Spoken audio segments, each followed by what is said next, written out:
I'm Ariana Grande. Hi, I'm Cynthia Erivo. And you're listening to the Broadway Podcast Network. Visit bpn.fm to discover more. USAA knows dynamic duos can save the day, like superheroes and sidekicks or auto and home insurance. With USAA, you can bundle your auto and home and save up to 10%. Learn more and get a quote at usaa.com/bundle. Restrictions apply. This episode is brought to you by Indeed. When your computer breaks, you don't wait for it to magically start working again. You fix the problem. So why wait to hire the people your company desperately needs? Use Indeed's sponsored jobs to hire top talent fast. And even better, you only pay for results. There's no need to wait. Speed up your hiring with a $75 sponsored job credit at Indeed.com/podcast. Terms and conditions apply. When I bump into something that inspires me, I dump it in my spark file. Could be something that I wanna make or how I wanna be. I pump it in my spark file. I jump into my spark file. Let's open up the spark file. Welcome to the Town Hall Spark Sessions. I'm Laura Camion. And I'm Susan Blackwell. We are creativity coaches at the Spark File, where we help people fear less and create more. As creatives ourselves, we are obsessed with one of the most dynamic cultural centers in New York City, the Town Hall. For over a century, the Town Hall has been a champion for artistry and advocacy, amplifying the voices of icons and emerging artists alike. And now, aren't we lucky? The Spark File and the Town Hall have joined forces to elevate and celebrate artists who are gracing the stage at the Town Hall and using their creativity to fight for the powers of good. So without further ado, let's get into the Town Hall Spark Sessions. Laura Camion, I am so excited to share with you this human spark, Laura Benanti. Laura Benanti is an old friend of the Spark File podcast. She is beloved by Broadway audiences for good reason. Remember her Tony Award-winning work in shows like Gypsy, starring Patti LuPone, and she's also loved by TV audiences for her portrayal of Melania Trump on The Late Show with Stephen Colbert. And also, she's a kick-ass originating artist, and her solo comedy show, Laura Benanti, Nobody Cares, is headed to the Edinburgh Fringe Festival this summer, starting July 30th. Laura Benanti is everywhere you want to be.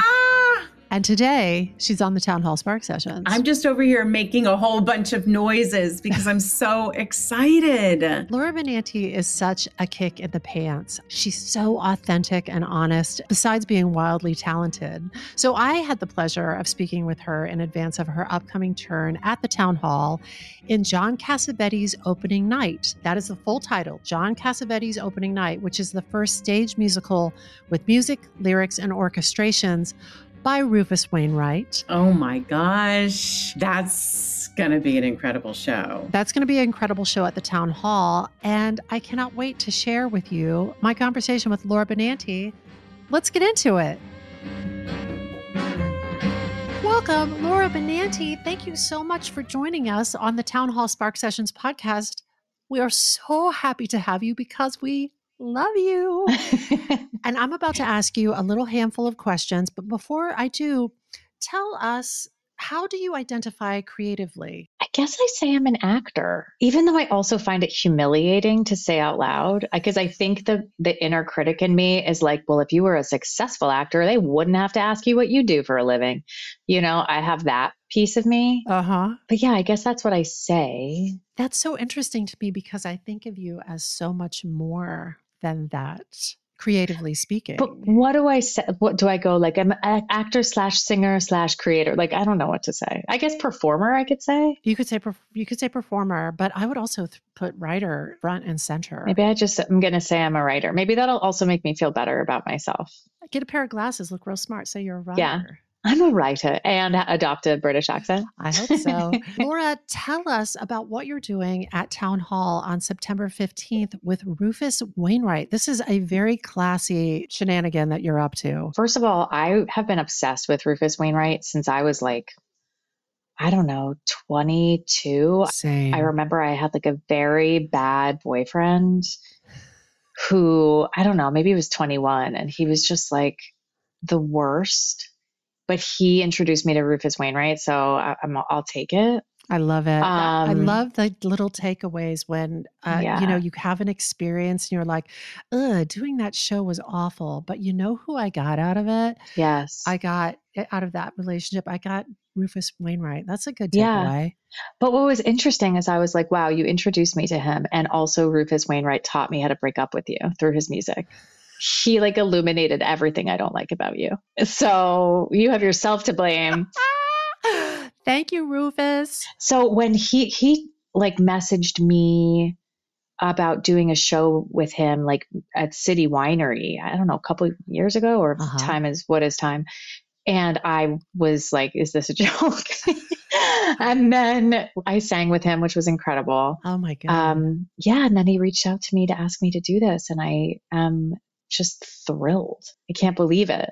The cast of this thing is so crazy. So good. It is called John Cassavetes' Opening Night, this bananas source material and this amazing cast. Besides your upcoming event at Town Hall, what is sparking your creativity right now? Well, I wrote this show called Laura Benanti, Nobody Cares for Audible.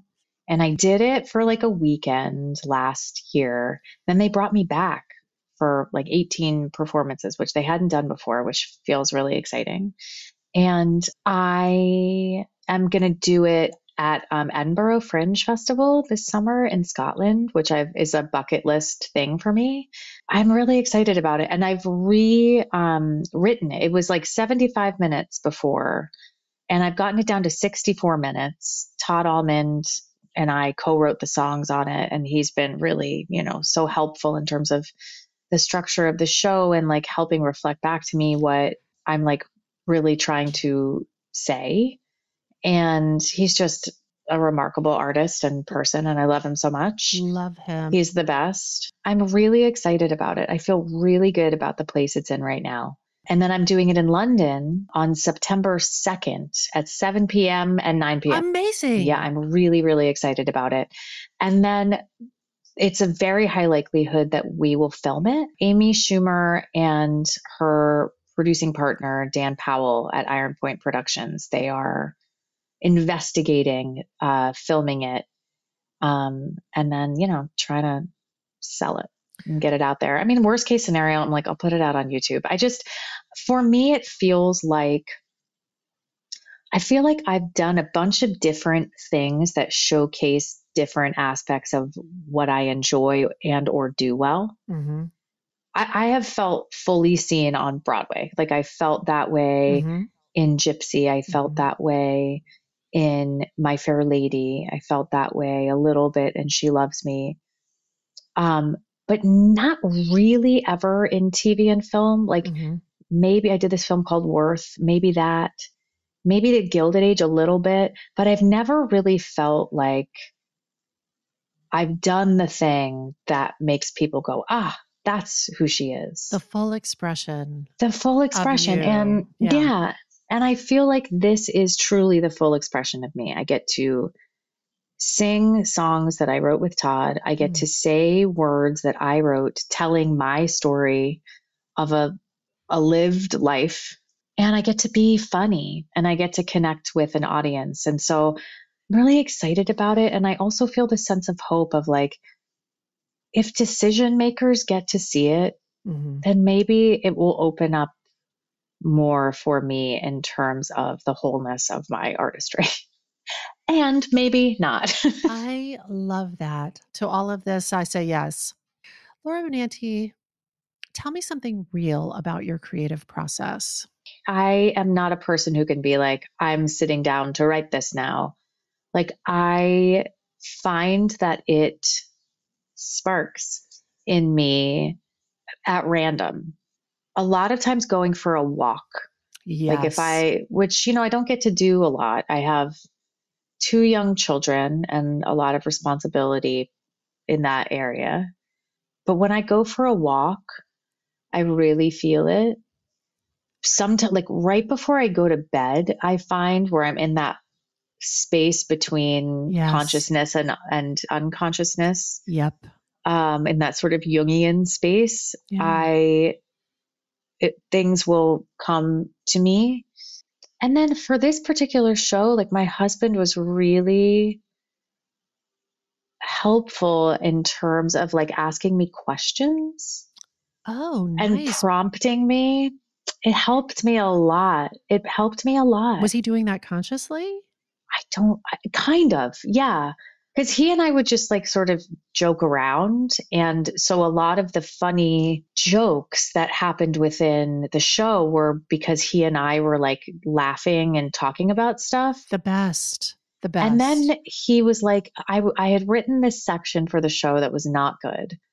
And he was like, can I ask you some questions about like what you're trying to say here? Oh, I love him for this. It really helped me. And I was like, oh, this is what I'm trying to say. This is what I'm trying to say. And then he was like, let's figure out like how you want to say it. And then ask me questions about how to accomplish that. And then also Todd, talking to Todd, and who has known me for 20 years and knows me in a different way than my husband knows me.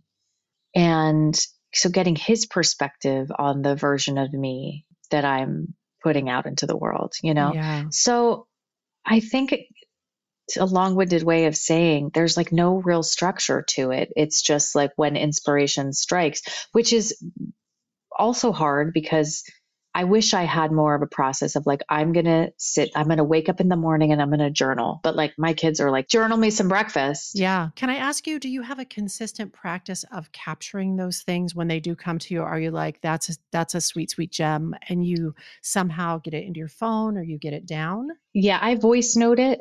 Yeah. Like right away, so I don't lose it. And if it's short, I just like put it in the notes app in my phone. Totally. But my husband is like, you need to carry a journal, because when I physically write things out, it's better. That makes sense to me. And I'm not mad about accessing a Google Doc or a notes app in a phone. I'm not going to carry a journal. Well, you got those glasses. You look real smart as a writer. You carry your journal. That's what we call a callback. Exactly. Like, who am I, Sherlock Holmes? And a deerstalker cap. Yes. I'm not solving crimes. Aren't you? I mean. And then another reflection on what you just shared. I was just having a conversation with one of our creativity coaching clients about this very thing you're describing of walking and what a fertile time that is for you. Idea-wise. Big time. And also that liminal space where you're like, that twilight, I'm not quite awake. I'm not quite asleep yet. Yeah. I can't tell you how many times I have said to Laura Camion, I had this idea while I was working out this morning and I wanted to remember to tell you. Yes. I think there's something about those brain states that are brought about by either circulation or that liminal space. And the thing I was sharing with our coaching client is sometimes I will ask, this is Julia Cameron, Artist Way, I believe. Yeah. Little Susan will say to capital S Susan, there's that part that I wrote that I don't quite love. Can you work on that for me before I go to sleep? And then I'll see sort of what gems pop up. Yeah. Yeah. That's very Jungian too, like the Jungian dream work of asking your inner self or your, subconscious mind to like reveal to you specific things. Make them do the work. Yeah. I mean, I had an acting coach in LA who worked on that with me where, if you're trying to crack something, like whether it be like, dear inner self, please reveal to me in my dream tonight how I can best show up to this difficult work environment tomorrow. Yes. And then whatever image you get, when you wake up in the morning, if you can, draw that image with your non-dominant hand and then just like focus. And I'm a terrible artist. You don't have to be like a good artist. And then sort of reflect on that throughout the day. Just like let yourself be with it.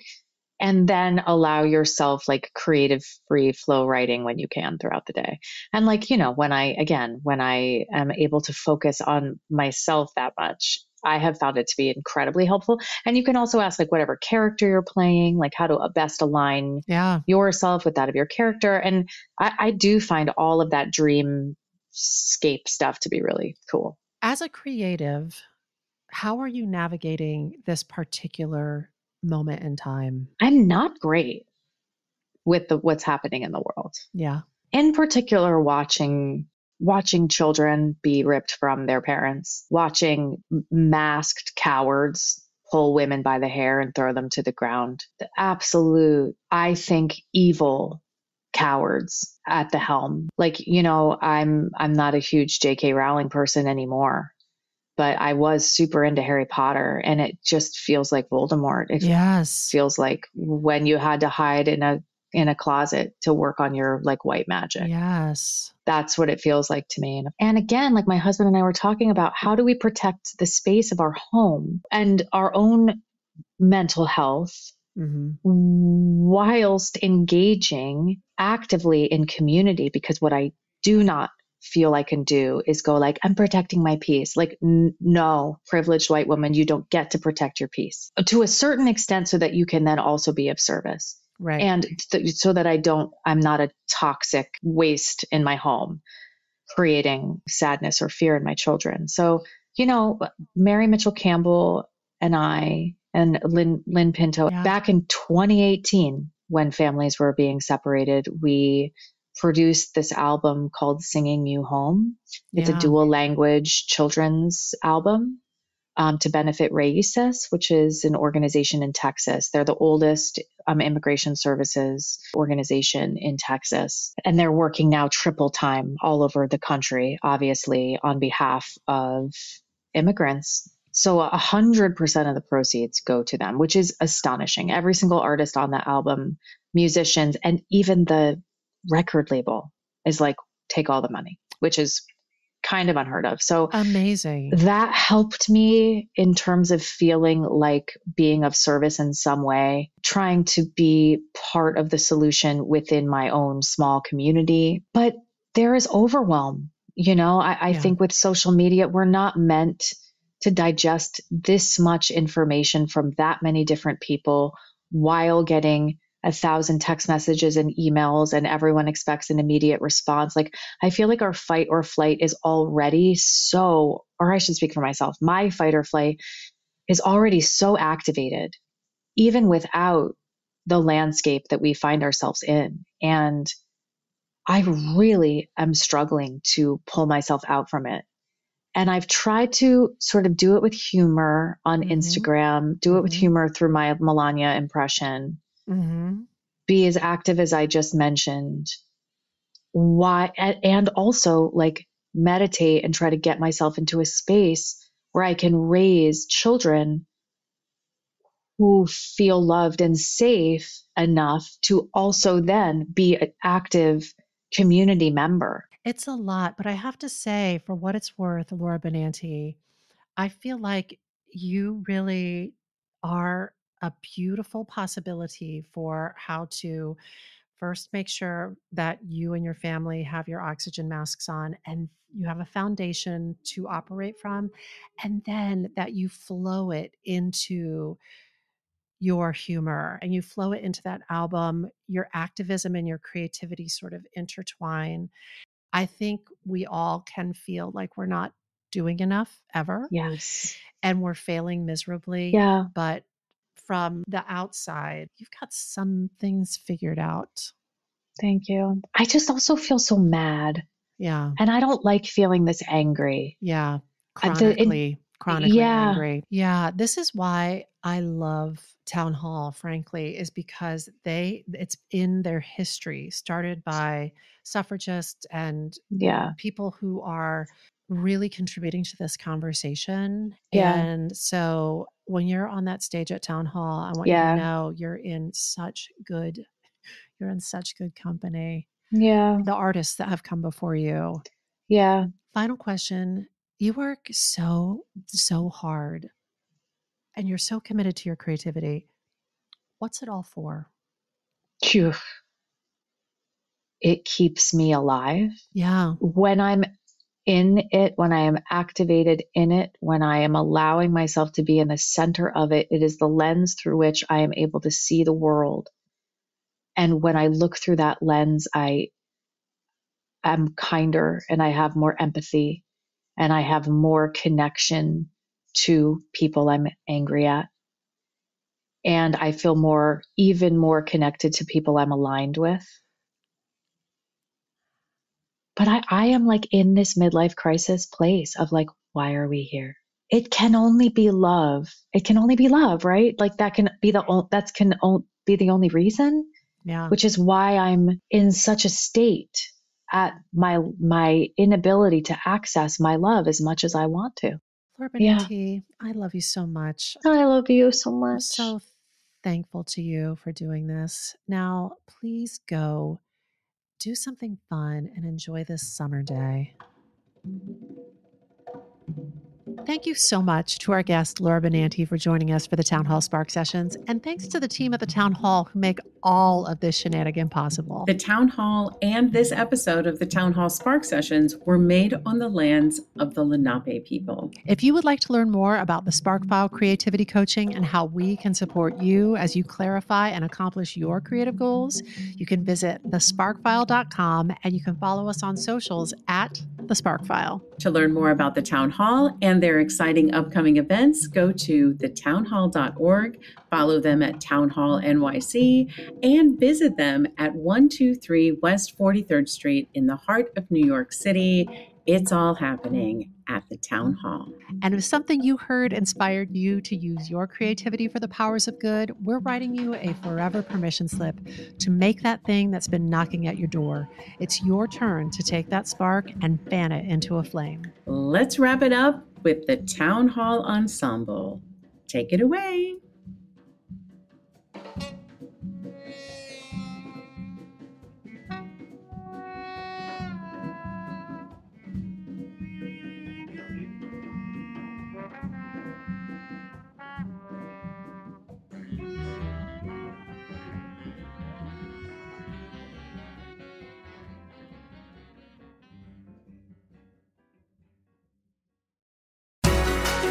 Hey there, I'm Alan Seals, host of the Theater Podcast, a weekly podcast that takes you behind the scenes with intimate personal conversations that include the biggest stars on Broadway, TV, and film.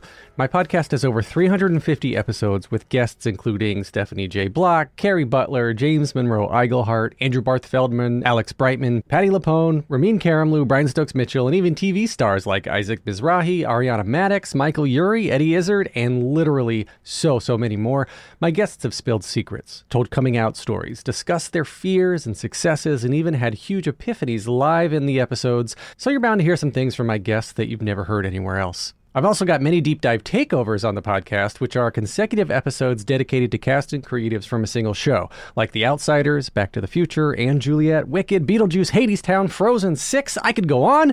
Can you tell I like theater? I've definitely got something you're going to enjoy, so go ahead, search for your favorite star and listen to their episode. You can find all the info about the podcast at bpn.fm/TTP, on the Broadway Podcast Network, or anywhere podcasts are found. If you need that link again, it's bpn.fm/TTP. Take a deep breath, make the world a little colorful.